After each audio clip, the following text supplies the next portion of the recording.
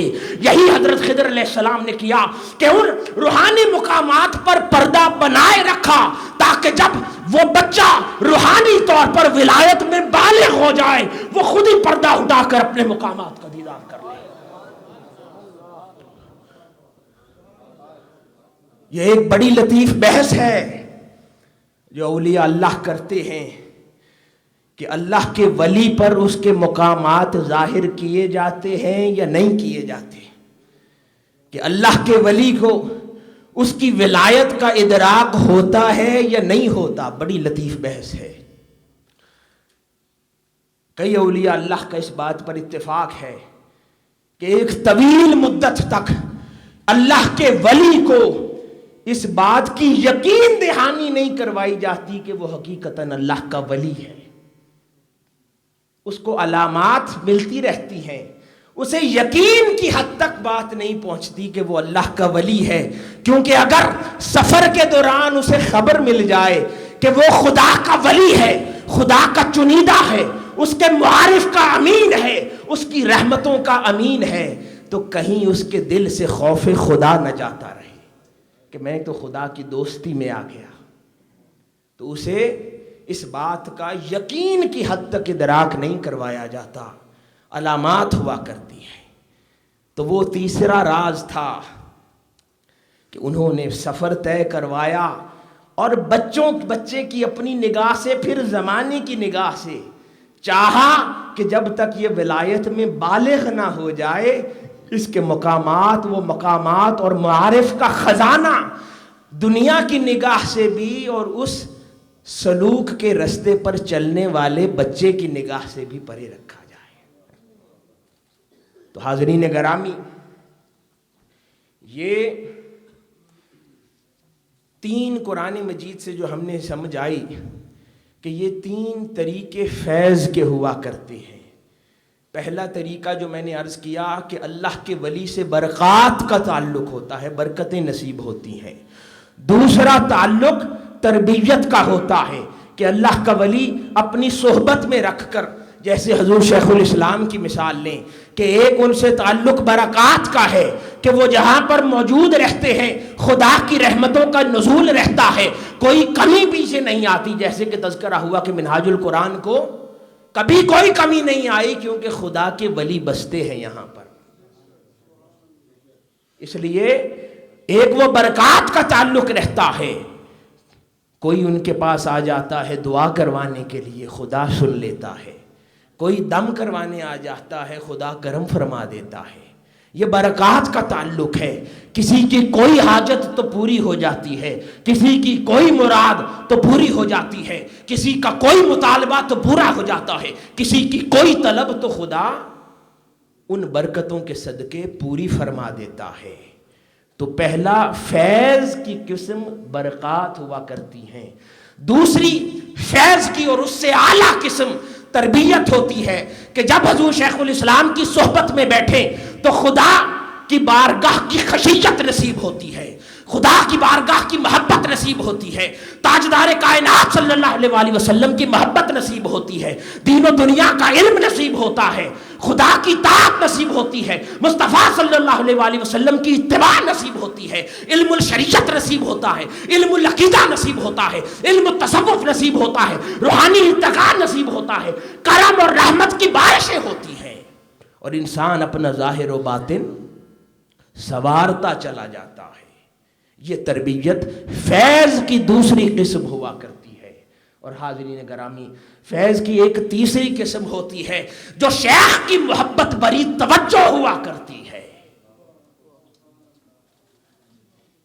پچھلے دنوں کوئی پوچھ رہا تھا کہ انسان، اس کو مختلف صوفیاء کرام نے بیان کیا کہ انسان خدا سے پہلے محبت کرتا ہے یا خدا انسان سے پہلے محبت کرتا ہے. تعلق اس کا کیا ہے؟ یا بلا تشبیہ و بلا مثال مرید شیخ سے پہلے محبت کرتا ہے یا شیخ مرید سے پہلے محبت کرتا ہے؟ یا توجہ کا سلسلہ کیا ہوتا ہے کہ شیخ کی توجہ مرید کو نصیب کیسے ہوتی ہے؟ وہ سلسلہ شروع کہاں سے ہوتا ہے؟ بات بڑھتی کہاں سے ہے؟ تو اس کا قرآن خود جواب دیتا ہے، اعوذ باللہ من الشیطان الرجیم، قل ان کنتم تحبون اللہ فاتبعونی یحببکم اللہ۔ اللہ رب العزت فرماتا ہے اگر تمہارے دل میں یہ جذبہ ہو کہ خدا سے محبت کرنا چاہتے ہو، بات محبت تک نہیں آئی کہ تمہارے دل میں خدا کی محبت ہو، بات ہو رہی ہے کہ اگر تمہارے دل میں وہ جذبہ ہو کہ خدا سے محبت کرنا چاہتے ہو، بس تم میرے مصطفیٰ کی اتباع کرنا، خدا تم سے خود محبت کر لے گا۔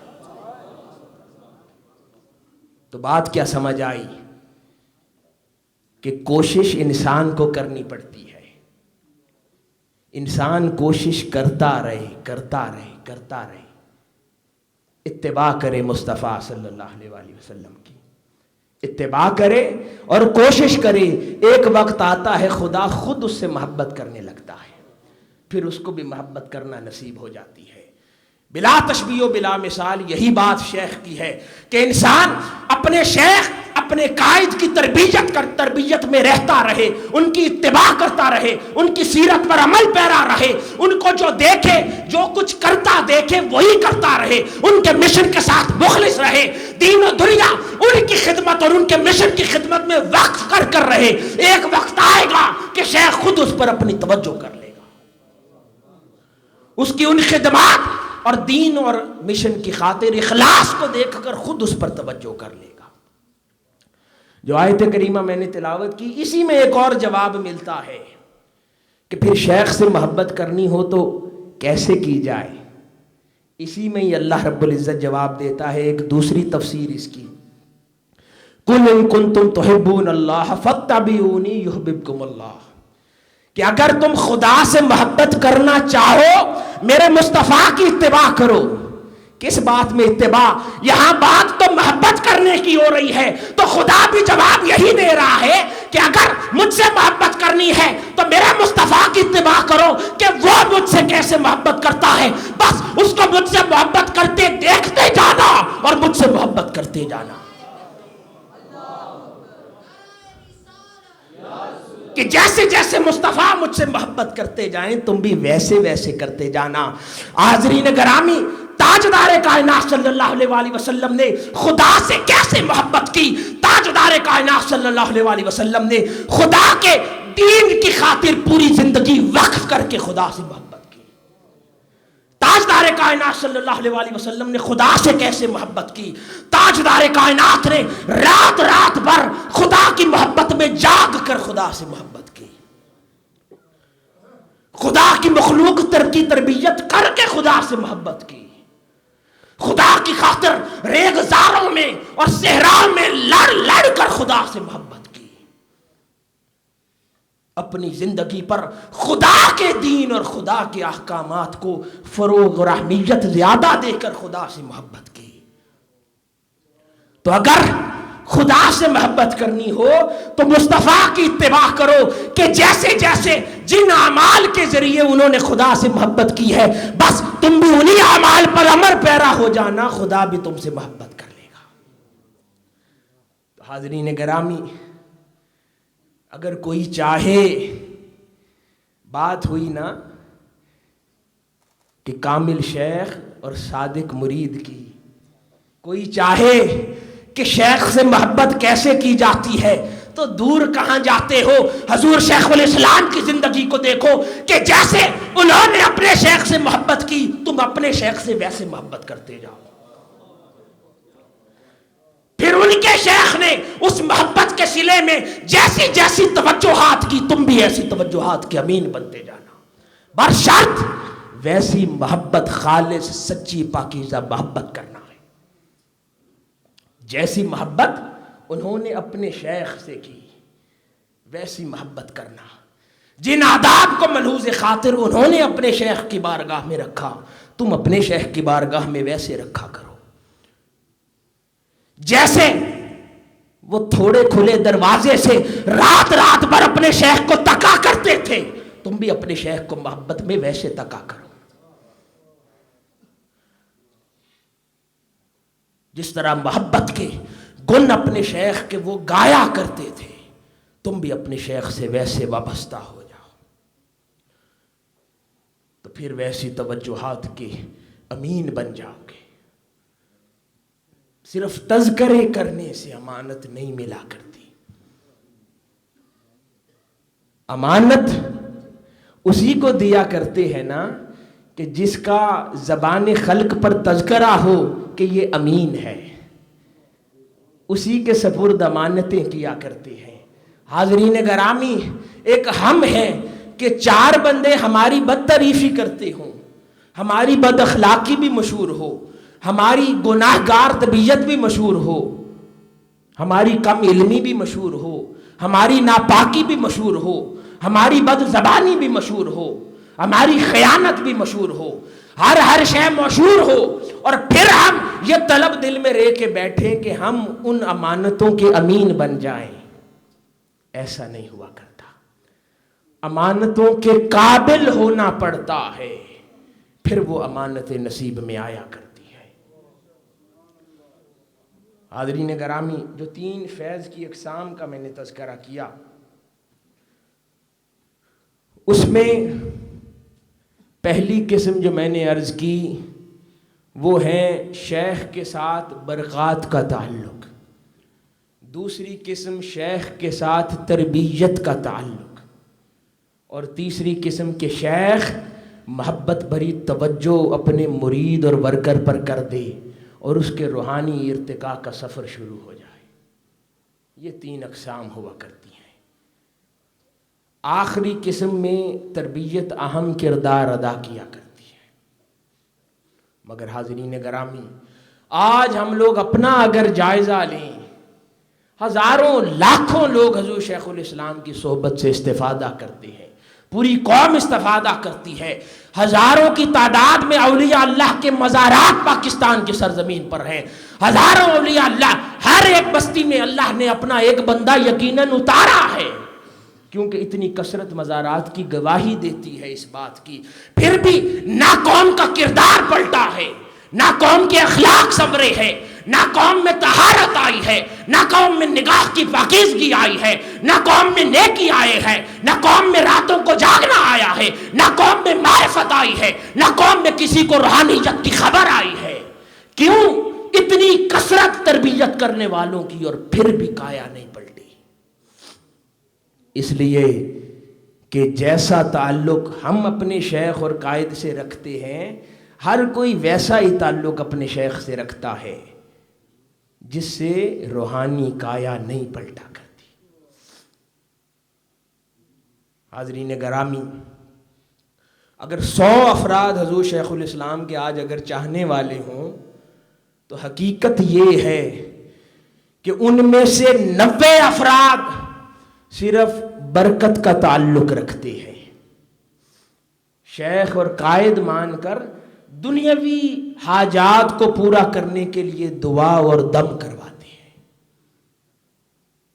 جو نہ تو تربیت کے لیے کوئی رول پلے کرتا ہے، نہ ہی اس کے روحانی ارتقاء کا سفر ہوتا ہے۔ برکت کا تعلق رکھتے ہیں، دنیاوی حاجات کو پورا کرنے کا تعلق رکھتے ہیں، تو شیخ بھی پھر اپنا اتنا سا حصہ اس کو دے دیتے ہیں، اپنی ذات کا برکتوں والا حصہ اس کو دے دیتے ہیں یا دکھایا کرتے ہیں، باقی اس سے چھپا لیتے ہیں کہ یہ اس قابل نہیں ہے۔ اور حقیقت یہ ہے کہ 90% ہم میں سے وہ لوگ ہیں، یا اس سے بھی شاید زیادہ تعداد ہوگی، 95% تک بھی کر لیں تو کوئی حرج نہیں، اس کے بعد باقی 9.9% وہ لوگ رہ جاتے ہیں جو شاید تھوڑا یا زیادہ تربیت کی سیڑھی چڑھنے کی کوشش کرتے ہیں، کہ جو حضور شیخ الاسلام تربیت کے حوالے سے، اخلاق کے حوالے سے، تربیت کے حوالے سے، دین کے حوالے سے جو کچھ فرماتے ہیں، بہت کم پرسنٹیج وہ ہے جو شاید وہ تربیت کا اطلاق اپنے اوپر کرتے ہوں۔ ہم سنتے ہیں اور ایک کان سے سن کے دوسرے کان سے نکال دیتے ہیں، اور ایسی عظیم المرتبت ہستیاں جو اپنے وقت کے اقطاب بھی ہوں، جو اپنے وقت کے غوث بھی ہوں، جو وقت کے مجدد بھی ہوں، اور جہاں وہ بیٹھے خدا کی عزت کی قسم انوار کی بارش ہوتی ہو، ایسی ہستیوں کو، ان کی زندگیوں کو ہم صرف حصول برکت میں ضائع کر دیتے ہیں، اور وہ ظاہری طور پر دنیا سے پردہ فرما جاتے ہیں، اور ہمارا ہاتھ پر ہاتھ دھرے بیٹھے رہتے ہیں۔ ہمیشہ ہماری توجہ رہتی ہے کہ ان بڑی ہستیوں سے ہماری دنیاوی حاجت پوری ہو جائے۔ ارے جس کام کے لیے خدا نے ان کو یہاں پر اتارا ہے، بھیجا ہے، خدا را اس میں سے فیض حاصل کرو، تربیت حاصل کرو، اپنی دنیا سنوارو، اپنی آخرت سنوارو، اپنا دین سنوارو، اپنے اخلاق سنوارو۔ اور شاید 0.01% یا اس سے کم بھی وہ لوگ ہیں کہ جو حضور شیخ الاسلام کی اس نگاہ تصوف، نگاہ ولایت اور نگاہ توجہ اور اس توجہ کا مرکز بنتے ہیں، اور ان کا حضور شیخ الاسلام کی صحبت میں روحانی ارتقاء کا سفر شروع ہوتا ہے۔ بہت کم ایسے لوگ ہیں کہ حقیقتاً جن کی روحانی کایا پلٹ گئی ہو، جو حضور شیخ الاسلام کی صحبت میں رہ کر خدا کے معارف کے امین بن سکے ہوں، مشاہدات کر چکے ہوں، اپنا روحانی ارتقاء خدا کی ہیبت اور خشیت میں سفر طے کرتے ہوں۔ بہت کم لوگ ہیں، انگلی پر گنے جا سکتے ہیں، اور ہم اور آپ کو ان کی خبر نہیں ہے۔ حاضرین گرامی، تو ان ہستیوں کا یا ان کی محفل سجانے کا یا ان کا تذکرہ کرنے کا فائدہ تب ہے کہ وہ جس مقصد کے لیے ہم میں ہیں وہ حاصل کر لیں، اس سے پہلے کہ وہ ظاہری پردہ کر لیں۔ ایک بات طے ہے، اور ایک قانون کی بات عرض کرتا چلوں، ہزاروں لاکھوں مزارات پاکستان میں ہے، ہزاروں افراد کا جمع غفیر مزارات پر رہتا ہے، مگر پاکستان کے اخلاق پھر ویسے ہیں، ان میں دینداری نظر نہیں آتی، مزارات پر بیٹھنے والوں میں کوئی ترغیب دین نظر نہیں آتی۔ کیوں؟ کہ اگلے راز کی بات عرض کرتا چلوں کہ یہ 3 دروازے فیض کے، پہلا دروازہ برکات کا، دوسرا دروازہ تربیت کا، تیسرا دروازہ اس روحانی توجہ کا، یہ 3 دروازے ایک زندہ ولی اللہ کی ذات میں کھلتے ہیں۔ جب وہ ظاہری پردہ فرما جائے تو پھر عوام الناس کے لیے فقط ایک دروازہ برکت کا اس کے مزار کے لیے کھلتا ہے، باقی 2 دروازے ایک زندہ ولی کی صحبت میں ملا کرتے ہیں۔ مزارات بھی فیض دیتے ہیں پر عوام الناس کو نہیں دیا کرتے، وہ خواص کو دیا کرتے ہیں۔ اس کی وجہ عرض کر دیتا، جب کوئی مرید یا کوئی سالک کسی ولی سے فیض پاتا ہے، تربیت پاتا ہے، اس کی توجہ پاتا ہے، تو سالک کا اس مرید اور شیخ دونوں کا ایک عالم میں ہونا ضروری ہے۔ مرید اور شیخ دونوں ایک عالم میں ہوں گے، عوام الناس کا قانون ہے، تو وہ فیض حاصل کر سکتا ہے، تربیت پا سکتا ہے، اور وہ توجہ اور روحانی ارتقاء کا سفر طے کروایا جا سکتا ہے۔ جب شیخ اگر عالم بدل لے تو ہم جیسے ناقص لوگ، فاسق و فاجر لوگ، ہماری تو نگاہ اتنی کمزور ہے کہ ایک مسافت سے آگے تو دیکھ نہیں سکتے، ہماری کیا مجال کہ اس عالم میں رہ کر وہ ہستی جو اس عالم میں جا چکی ہو اس میں جھانک کر اس سے کچھ حاصل کر سکے۔ ہم لوگ تو اس عالم میں موجود ہستی سے کچھ نہیں حاصل کر سکتے، اس عالم میں گئی ہوئی ہستی سے کیسے کریں گے؟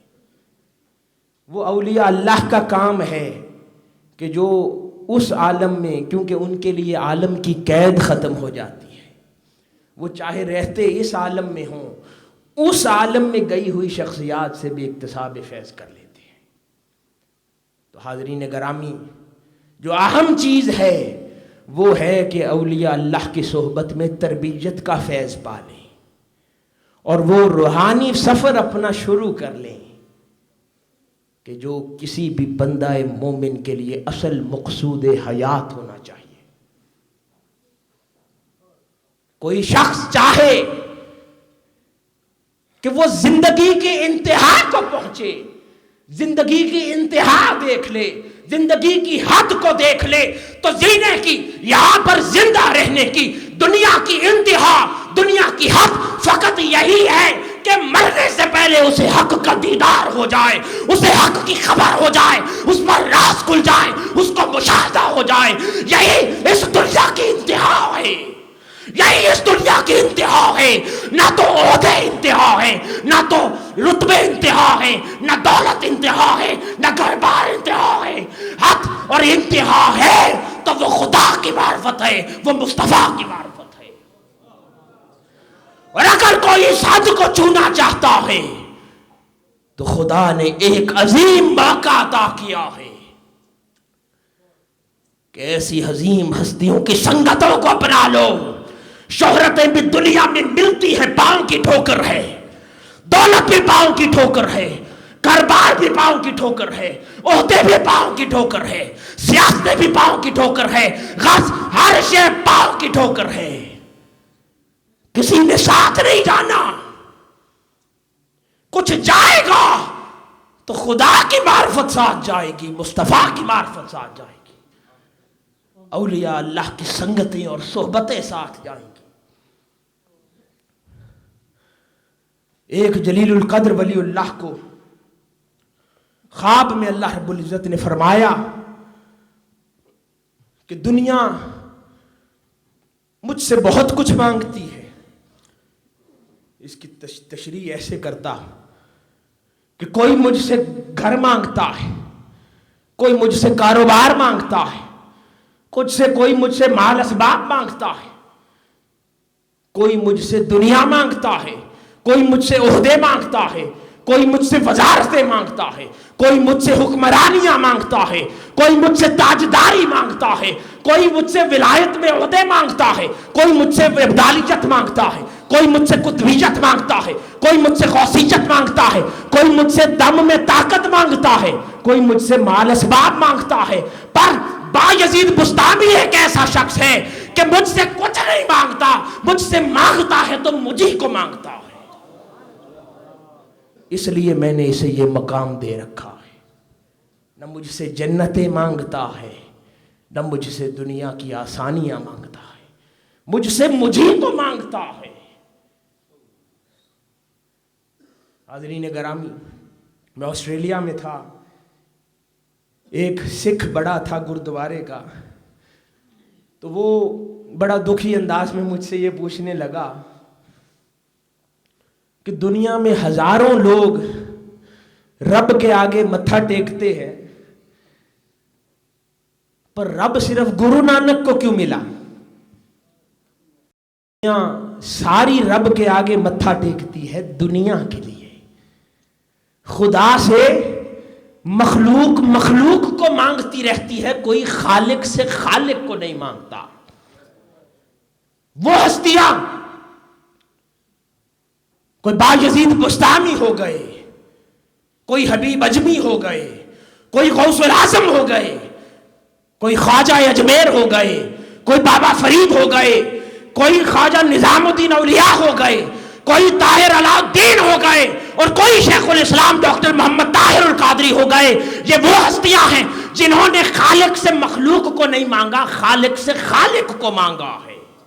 ہم نے اسی رستے پر چلنا ہے، ہماری منزل وہی رستہ ہونی چاہیے کہ خدا سے مخلوق کو نہ مانگا کریں، خدا سے خود اسی کو مانگا کریں۔ یہی راز ہے زندگی کا۔ تو وہ جو 3 فیض کی اقسام عرض کی کہ برکت والے تعلق سے جتنی جلدی ہو سکے آگے بڑھ کر تربیت کی کیٹیگری میں آ جائیں، وہی تربیت اس 0.01% کی کیٹیگری میں لے جائے گی جہاں ہم حضور شیخ الاسلام کی صحبت میں اپنی زندگی کا روحانی سفر شروع کر سکتے ہیں، وہ ارتقاء کا سفر شروع کر سکتے ہیں، وہ نفس کو بدلنے کا سفر شروع کر سکتے ہیں، وہ دنیاوی لغزشوں سے نجات کا سفر شروع کر سکتے ہیں، وہ دنیاوی برائیوں سے نجات کا سفر شروع کر سکتے ہیں، وہ جو ہر لمحہ ہمارے ذہن و خیال پر، ہمارے دل پر ہر لمحہ جو دنیا چھائی رہتی ہے، اس بادل کو چھٹانا ہے۔ اس بادل کے پیچھے پھر حق کا نور ہے جو نظر آ سکتا ہے اگر دنیا کے سیاہ بادل ہماری آنکھوں کے آگے سے ہٹ جائیں۔ وہ سفر جنہوں نے کیا وہ انسان تھے، خدا کے بندے تھے۔ آپ بھی انسان ہیں، صحبتیں ملیں، ان کو ملیں تو آپ کو بھی ملی ہے، اور عظیم صحبت ملی ہے۔ پھر ہم کچھ نہ پا سکیں تو کتنی بدبختی ہے، ہماری زندگیاں نہ بدل سکیں تو کتنی بدبختی ہے۔ آقا علیہ الصلوۃ والسلام کی حدیث مبارکہ ہے کہ دنیا کے لیے اتنا کرو کہ جتنا تم نے اس میں رہنا ہے، آخرت کے لیے اتنا کرو کہ جتنا تم نے وہاں رہنا ہے، خدا کے لیے اتنا کرو کہ جتنی تمہیں اس کی حاجت ہے، اور دوزخ کے لیے اتنا کرو کہ جتنی برداشت کرنے کی تمہارے جسم میں سخت ہے۔ ہمارا ہر کام نرالا ہے، خدا کی ہر حال میں حاجت ہے، پر خدا کی طلب نہیں ہے۔ دنیا میں 60-70 سال رہنا ہے، پر مال اسباب کے انبار، مال اسباب کو غصب کرنے کے لیے اتنا کچھ کرتے ہیں کہ جیسے یہاں سے جانا ہی نہیں ہے۔ وہاں کا قیام دائمی ہے، سب کو خبر ہے، پر شاید کسی کو یقین نہیں ہے، کیونکہ جتنا وہاں قیام ہے اس کے لیے تو کچھ کرتے ہی نہیں۔ پھر ہم میں تو ایک دنیاوی بیماری سہنے کی سکت نہیں ہے، اور نافرمانیاں اتنی بڑی بڑی کرتے ہیں کہ نہ جانے کیا سوچ کے رکھا ہے، نہ جانے کیا سوچ کے رکھا ہے۔ حاضرین گرامی، خدا تو اتنا مہربان ہے کہ وہ فرماتا ہے کہ تو مجھ سے دنیا میں حیا کر، تو مجھ سے دنیا میں حیا کیا کر، میں پھر تیرا اتنا حیا کروں گا کہ دنیا میں تیرے نامہ اعمال سے وہ گناہ بھی مٹا دوں گا کہ کسی کو خبر نہ ہونے پائے۔ ہر وہ زمین کا ٹکڑا جو تیرے گناہوں کی گواہی دیتا ہوگا، وہاں سے گناہ کے آثار مٹا دوں گا، اتنا حیا کروں گا۔ قیامت کے دن تیرے ہاتھ میں دیے گئے نامہ اعمال سے تیرے گناہ مٹا دوں گا، کہیں یوم محشر پر موجود لوگوں پر پردہ نہ اٹھ جائے۔ بس تو اس دنیا میں میرا حیا کیا کر۔ اور ایک ہم ہیں جو بے حیا ہیں، حیا نہیں کرتے۔ اولیاء اللہ نے فرمایا کہ حیا سیکھنا ہو، حیا پانا ہو، حیا کی نعمت پانی ہو تو ان ہستیوں کی صحبت میں بیٹھا کرو کہ جن کے سامنے کوئی عجیب کام کرتے حیا آئے، تو سمجھ لو کہ اس صحبت سے حیا کی نعمت ملے گی، اس صحبت سے حیا کا فیض ملے گا۔ ایک سادہ نشانی ہے، وہ ہستیاں جن کے سامنے عجیب کام کرتے حیا آ جائے، بس جان لو وہیں سے حیا کی نعمت ملے گی۔ یہ ہستیاں حضور شیخ الاسلام ہیں، یہ ہستیاں حضور قدوۃ الاولیاء تھیں، یہ ہستیاں اولیاء اللہ ہوا کرتی ہیں۔ اللہ رب العزت تو ہمارے لیے سامان مہیا کرتا رہتا ہے، کیونکہ وہ چاہتا ہے کہ اس کی مخلوق سنور جائے. وہ تو اپنی مخلوق سے ماں سے بھی زیادہ 70 گنا محبت کرتا ہے. وہ تو مخلوق کو دوزخ کی آگ میں نہیں جلانے چاہتا، پر ہم ہی ہیں جو اس آگ میں جلنا چاہتے ہیں. نہ خدا کا حیا ہے نہ لاج ہے، بس اسی سفر پر چلے جا رہے ہیں جو اس کی نافرمانی کی طرف اس سے دور لے جاتا ہے. بس اس پر سفر گامزن رکھے ہوئے ہیں، دور جاتے جا رہے ہیں، اپنی اصل سے دور جا رہے ہیں، خدا کی محبتوں سے دور جا رہے ہیں، تاجدار کائنات کی محبت سے دور جا رہے ہیں، ان معرفتوں سے دور جا رہے ہیں، ان کرموں سے دور جا رہے ہیں، ان انوار سے دور جا رہے ہیں، اس نافرمانی کے رستے پر چلے جا رہے ہیں. کچھ خبر نہیں کہ لوٹ کے آنا نصیب ہو یا نہ ہو، بس تیز رفتار انداز میں چلے جا رہے ہیں. کسی شے کی خبر نہیں کہ کیسے لوٹ کر آئیں گے، اور ہماری نافرمانیاں خدا دیکھ رہا ہے پھر بھی ڈھیل دیتا رہتا ہے. خدا خود قرآن مجید میں ارشاد فرماتا ہے، کیا اسے معلوم نہیں کہ تحقیق اللہ دیکھ رہا ہے؟ پھر بھی نافرمانی پر نافرمانی کیے جا رہا ہے. حاضرین گرامی، یہی حیا کا طریقہ اور سلیقہ ہمیں آ جائے، اسی میں صحبت کے آداب بھی ہیں، اسی میں زندگی گزارنے کا سلیقہ بھی ہے، اسی میں طریقہ بھی ہے، اسی میں زندگی بدلنے کا پیغام بھی ہے. حاضرین گرامی، حضرت ابو العباس رضی اللہ تعالی عنہ جلیل القدر اولیاء اللہ میں سے ہوئے، انہوں نے فرمایا کہ حیا اور محبت دل کے دروازے پر دستک دیتے ہیں. اگر اس میں زہد و ورع پایا جاتا ہو تو وہیں ڈیرا ڈال لیتے ہیں، نہیں تو کوچ کر جاتے ہیں. نہ ہمارے دلوں میں زہد کی دولت، نہ ہمارے دلوں میں ورع کی دولت. ہم ایسے دولت اور پیاس بجھائے جانے والے چشمے کے گرد بیٹھے ہیں، نہ جانے کیا بدبختی ہے کہ پھر پیاس بجھا نہیں پاتے. اتنی خدا کی نعمت ملی ہے پھر بھی من کی کایا پلٹ نہیں پاتے. وہ خدا جو خالق ہے، جو رحمان ہے، جس نے دنیا بنائی، جس نے ہمیں جینا دیا، جس نے ہمیں اتنا تندرست بنایا، طاقت دی، چلنے کا طریقہ سکھایا، یہ عقل دی جس پر اتراتے پھرتے ہیں، یہ بازو دیے جس سے کماتے پھرتے ہیں، وہ زبان دی جس سے شہرت حاصل کرتے پھرتے ہیں، وہ رحمان پھر بھی عمل ایسا ہے کہ شیطان کو زیادہ محبوب جانتے ہیں. اگر اس رحمان کی ذرا بھی محبت دل میں ہوتی تو عمل ایسا نہ ہوتا، بات کچھ اور ہوتی، معاملہ جدا ہوتا. حاضرین گرامی،